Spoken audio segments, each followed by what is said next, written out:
रुद्र संहिता तृतीय पार्वती खंड। हिमालय के स्थावर जंगम द्विविध स्वरूप और द्विविध तत्व का वर्णन। मेनका के साथ उनका विवाह तथा मेनका आदि के पूर्व जन्म में प्राप्त हुए सनकादि के शाप एवं वरदान का कथन। नारद जी कहते हैं, ब्राह्मण पिता की यज्ञ में अपने शरीर का परित्याग करके दक्ष कन्या जगदम्बा सती के किस प्रकार गिरिराज हिमालय की पुत्री हुई, किस तरह अत्यंत उग्र तपस्या करके उन्होंने पुनः शिव को ही पति रूप में प्राप्त किया, यह मेरा प्रश्न है। आप इस पर भली भांति और विशेष रूप से प्रकाश डालिए।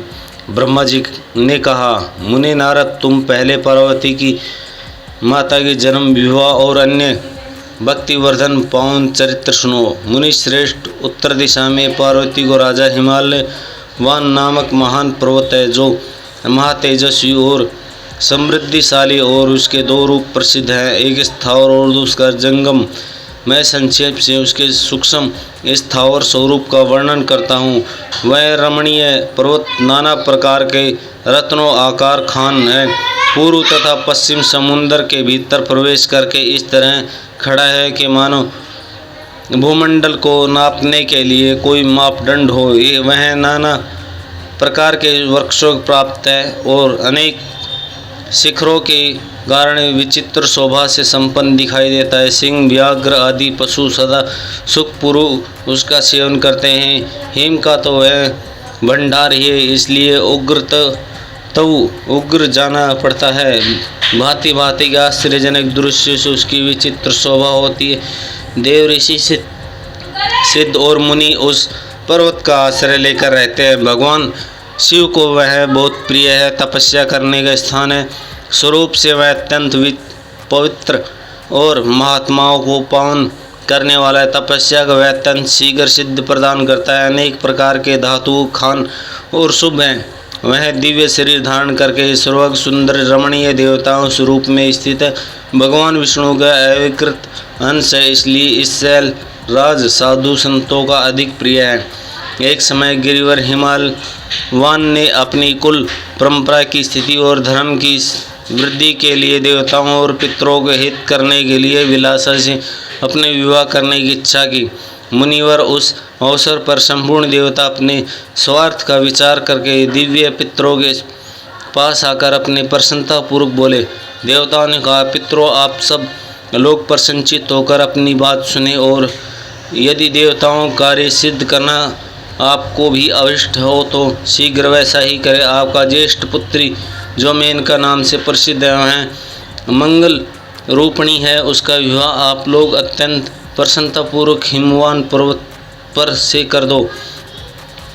ऐसा करने पर आप सब लोगों को सर्वदा महान लाभ होगा और देवताओं के दुखों का निवारण भी पग पग होता रहेगा। देवताओं की यह बात सुनकर पितरों ने परस्पर विचार करके स्वीकृति दे दी और अपनी पुत्री मेनका को विधि पूर्वक हिमालय के हाथ में दे दिया। उस पर मंगलमय विवाह में बड़ा उत्सव मनाया गया। मुनिवर नारद मेनका के साथ हिमालय के शुभ विवाह के मैं सुखद प्रश्न मैंने तुमसे प्रसन्नतापूर्वक कहा, अब और क्या सुनना चाहते हो? नारद ने पूछा, विद्वान, अब आदरपूर्वक मेरे सामने मेनका की उत्पत्ति का वर्णन कीजिए। उसे किस प्रकार शाप प्राप्त हुआ वह कहिए और मेरे संदेह का निवारण कीजिए। ब्रह्मा जी बोले, मुने, मैंने अपने दक्ष नामक जिस पुत्र की पहले चर्चा की है, उसे 60 कन्याएं हुई थी जो सृष्टि की उत्पत्ति के कारण बनी। नारद, दक्ष ने कश्यप आदि श्रेष्ठ ऋषियों के साथ उनका विवाह किया था। यह सब वृत्तांत तो तुम्हें विदित है। अब प्रस्तुत विषय को सुनो। उन कन्याओं में एक स्वधा नाम की कन्या थी, जिसका विवाह उन्होंने पितरों के साथ किया था। स्वधी की 3 पुत्रियां थी जो सौभाग्यशालिनी एवं धर्म की मूर्ति थी। उनमें श्रेष्ठ पुत्री का नाम मीना था, मजली धन्या के नाम से प्रसिद्ध थी और सबसे छोटी कन्या का नाम कलावती था। ये सारी कन्याएं पितरों की मानवी पुत्री थी, उनके मन से प्रकट हुई थी। उनका जन्म किसी माता के गर्भ से नहीं हुआ था, अतः ये अयोनिजता थी। केवल लोक व्यवहार से सर्वाधिक पुत्री मानी जाती थी। इनके सुंदर नामों की कीर्तन करके मनुष्य संपूर्ण अभिष्टों को प्राप्त कर लेता था। ये सदा संपूर्ण जगत की वंदनीय लोक माताएं और उत्तम अवधेय से सुशोभित रहती थी। सबकी सब परम योगिनी, ज्ञान निधि तथा तीनों लोकों से सर्वत्र जान सकने वाली है। मुनीश्वर एक समय तीनों बहनें भगवान विष्णु के निवास स्थान श्वेत द्वीप में उनका दर्शन करने के लिए गई। भगवान विष्णु को प्रणाम किया और भक्ति पूर्वक उनकी स्तुति करके वे उन्हीं की आज्ञा से वहाँ ठहर गई। उस समय वहाँ संतोष का बड़ा भारी समाज एकत्रित हुआ। मुनि उस अवसर पर मैंने पुत्र सनकादिक सिद्धगण भी वहाँ आए और श्री हरि की स्तुति वंदना करके उन्हीं की आज्ञा से वहीं ठहर गए। सनकादिक मुनि देवताओं के आदि पुरुषों और संपूर्ण लोगों में वंदित हैं। वे जहाँ आकर खड़े हुए उस स्थान श्वेत द्वीप, सब लोग उन्हें देखकर प्रणाम करते हुए उठकर खड़े हो गए, परंतु ये तीनों बहनें उन्हें देख भी वहाँ नहीं उठी। इससे सनत कुमार के उनको मर्यादित रक्षार्थ उन्हें इस रोग से दूर होकर नर स्त्री बनने का शाप दे दिया। फिर उनके प्रार्थना करने पर प्रसन्न होकर बोले। सनत कुमार ने कहा, पितरों की तीनों कन्याएं, तुम प्रसन्नचित होकर मेरी बात सुनो। यह तुम्हारे शोक का नाश करने वाली और सदा ही तुम्हारे सुख देने, तुम में जो ज्येष्ठ है भगवान विष्णु की अंशभूत हिमालय गिरी की पत्नी हो, उससे जो कन्या होगी वह पार्वती के नाम से विख्यात होगी। पितरों की दूसरी प्रिय कन्या योगिनी धन्या राजा जनक की पत्नी होगी, जिसकी कन्या के रूप में महालक्ष्मी अवतरित होगी, जिसका नाम सचेता होगा।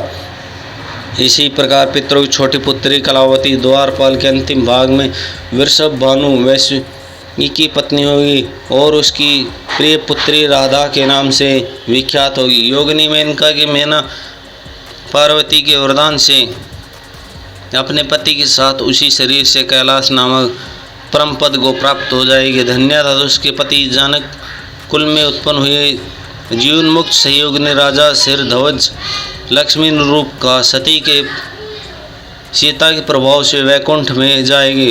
वृषभ भानु के साथ वैवाहिक मंगल कृत्य संपन्न होने के कारण जीवन मुक्त योगिनी कलावती भी अपनी कन्या राधा के साथ गोलोक धाम में जाएगी। इससे शयन विपत्ति में पड़े हुए बिना कहा कि इनकी महिमा प्रकट होती है। उत्तम कर्म करने वाले पुण्यात्मा पुरुषों को संकट जब टल जाता है तब उन्हें दुर्लभ सुख की प्राप्ति होती है। अब तुम लोग प्रसन्नतापूर्वक मेरी दूसरी बात सुन लो, जो सदा सुख देने वाली है। मेनका पुत्री जगदम्बा पार्वती की अत्यंत दुस्सह तप करके भगवान शिव की प्रिय पत्नी बनेगी। धन्या पुत्री सीता भगवान श्री राम जी की पत्नी होगी, जो कि लोकचार का आश्रय ले श्री राम के साथ विहार करेगी। साक्षात गोलोक धाम में निवास करने वाली राधा ही कलावती की पुत्री होगी। वे गुप्त स्नेह में बंधन श्री कृष्ण की प्रियतमा होगी। ब्रह्मा जी कहते, नारद इस प्रकार साप से ब्याज से दुर्लभ वर्तमान देकर सबके द्वारा प्रशंसित भगवान सनत कुमार मुनि भाइयों सहित अंतर्ध्यान हो गए। तात पितरों की मानस पुत्री ये तीनों बहिनें इस प्रकार साप मुक्त हो सुख पाकर तुरंत अपने घर को चली गई।